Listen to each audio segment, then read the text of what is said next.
Here are some common questions I get asked by my patients' family members. Why are they so restless? Is it from pain? Are they losing their minds? Do they have dementia now? Why are they hearing voices and seeing things that aren't there? Did the medications make them this sleepy? Agitation, new strange behaviors, and hallucinations. And in contrast, sudden sleepiness and sedation may all be signs of delirium. So why does this happen? Welcome to part 1 in a series on delirium. In this video, I will answer common questions about what delirium is, the common causes of delirium, and signs to look for. Let's talk about it.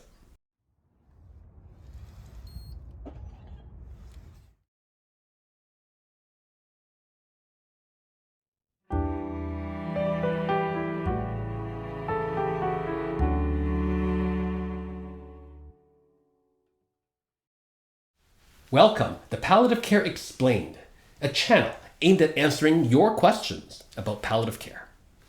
My name is Dr. Jonathan Wong, and I'm a palliative care doctor based out of Winnipeg, Canada.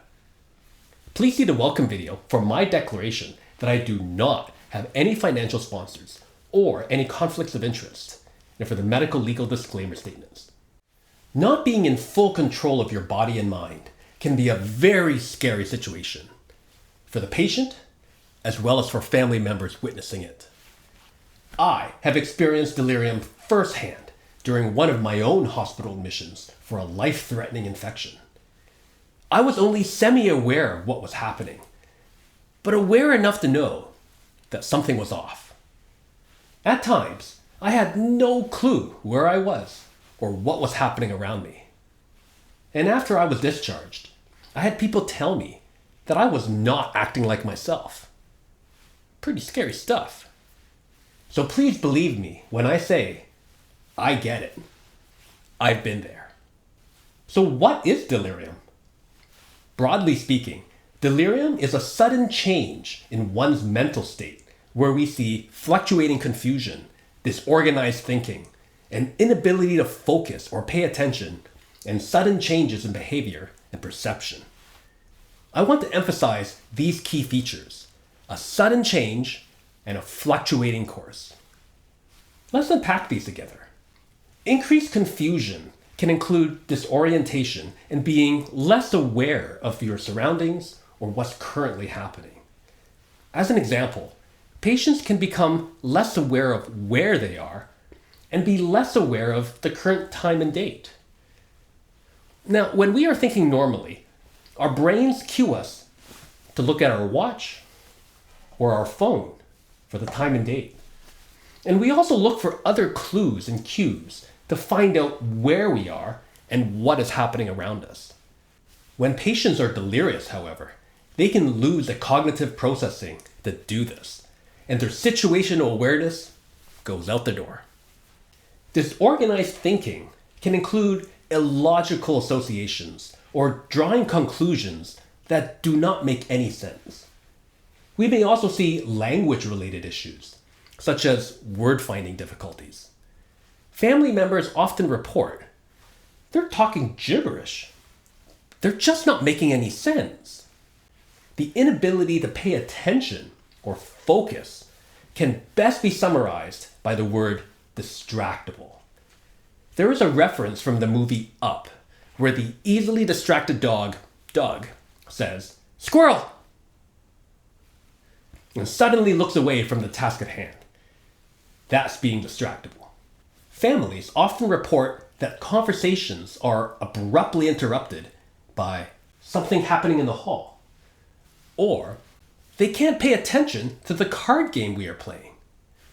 We also frequently hear they can't remember what we talked about 2 minutes ago, and now they're talking about something completely unrelated and different.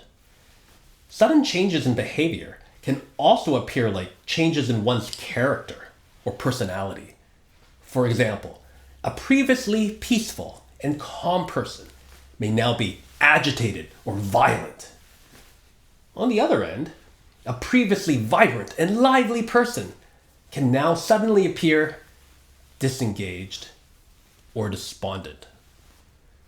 With the latter, families often report that they are staring off into space and they can't snap out of it. Families can also report sudden mood changes, such as looking depressed or suddenly anxious, which is not in keeping with their usual character. Similarly, patients with delirium can also appear to be overly sleepy or sedated.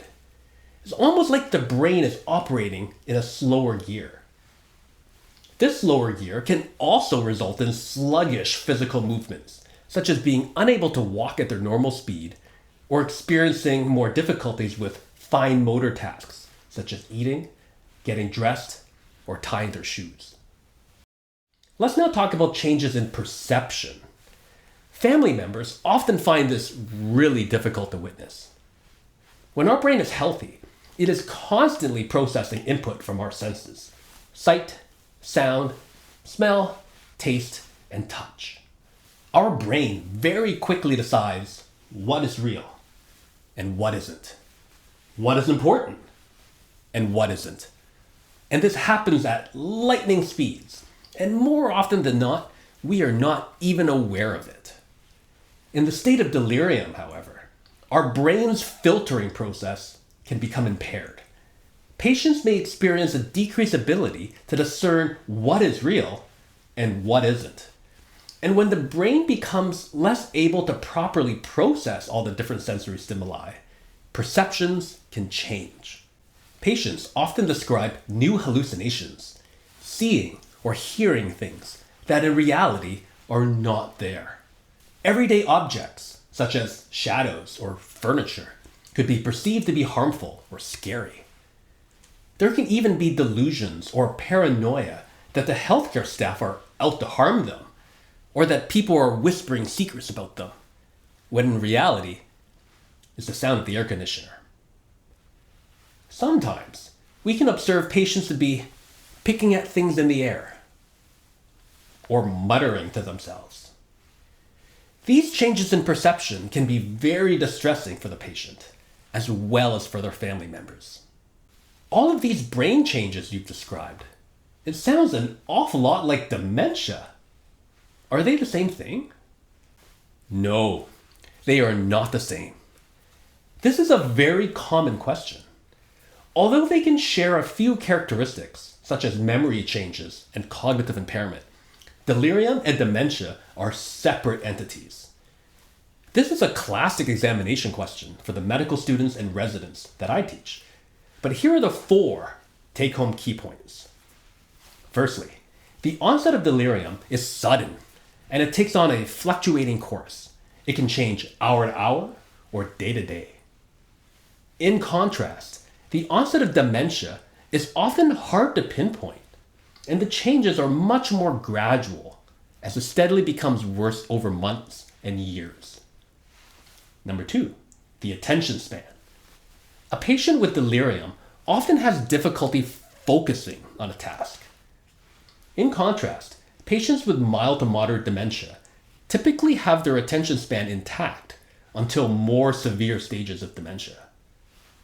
Number 3, the sudden onset and fluctuating course in delirium also applies to wakefulness. Their level of consciousness can change hour to hour or day to day, ranging from agitation to stupor. In contrast, with dementia, wakefulness is generally preserved until later stages of the illness.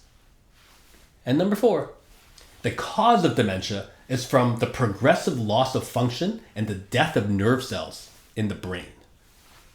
In contrast, delirium is a form of brain dysfunction caused by a sudden medical trigger, a new toxicity, or a chemical imbalance. The brain becomes unable to function at its usual speed and complexity. There is almost always a cause or trigger for delirium. Sometimes the medical trigger is apparent. At other times, despite lots of investigations, doctors are still unable to diagnose the exact cause. To further complicate matters, there can be several causes happening at the same time, making it really difficult to tell things apart. And to make the picture even more complicated, patients with known dementia are at very high risk of developing delirium in addition to their dementia. This common mixed presentation is one of the reasons why many people think delirium and dementia are the same thing. So what causes delirium? What causes the brain to experience this sudden dysfunction? To make it easy for us to remember, we can use a simple medical acronym: DELIRUL.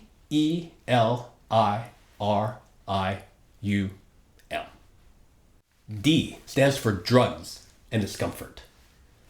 Now, medications, albeit useful and often a necessity, are not benign. There can be many side effects and interactions from their use. In the context of advanced illness, medications in the sedative and opioid families, and medications that alter neurotransmitter function, can cause or worsen delirium. Having said that, many people are quick to cast blame solely on medications, when in reality, there are likely several simultaneous factors at play. My best suggestion would be to openly discuss with your healthcare team about the utility of every medication in your profile. Find out what each one is for and whether or not it still has a role. Try to minimize and streamline medications where possible. In this setting, less is often more. The other D is for discomfort, and this is particularly important in palliative care. Uncontrolled pain, nausea, or shortness of breath, to name only a few symptoms, can place a lot of stress on the body and as a result can lead to delirium. I encourage you to talk to your healthcare team about the best management strategies specific to your symptoms. E is for electrolytes and environment. Abnormalities in electrolyte levels, such as sodium, potassium, and calcium, can have an impact on how well your brain and nervous system works. Your healthcare team can advise you on the best course of management for your specific situation. And please stay tuned. More on high calcium levels later on in this video. Environment is a very important factor. Busy and hectic surroundings, such as a hospital ward, can often predispose patients to delirium. Constant beeping from machines, outside conversations, and the never-ending overhead announcements can serve to overstimulate the mind. Similarly, a sudden change in environment and the new isolation that may follow can also play tricks on our mind. L is for liver. If the liver is failing or is affected by illnesses such as cancer, it cannot filter out toxins as well. The buildup of toxins can lead to delirium. The first I is for infection, and this is a very common cause of delirium. Infections in the urinary tract and the respiratory tract are common causes, but it's not just limited to those. Ironically, these infections are often treated with antibiotics, but antibiotics themselves can predispose a vulnerable brain to delirium. R is for respiratory. If your body is not getting enough oxygen, or if your respiratory system is not working as well and you are retaining carbon dioxide, delirium can result. A common cause of this can be pneumonia or infection inside the lung. The second I is for intracranial. Here, injuries to the brain, strokes, or cancer having metastasized to the brain can structurally and chemically alter how well the brain works. These factors can make a brain more vulnerable to even slight chemical imbalances. U is for urinary and fecal retention. Being unable to pass your urine or experiencing severe constipation. These are known major risk factors for developing delirium, especially in older patients and during hospital admissions.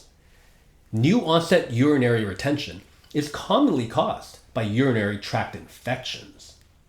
U is also for uremia, the result of kidney failure. Your kidneys are sophisticated filters for your blood, ridding your body of toxins and waste. If they are not working well, those waste products can build up in your body, resulting in delirium.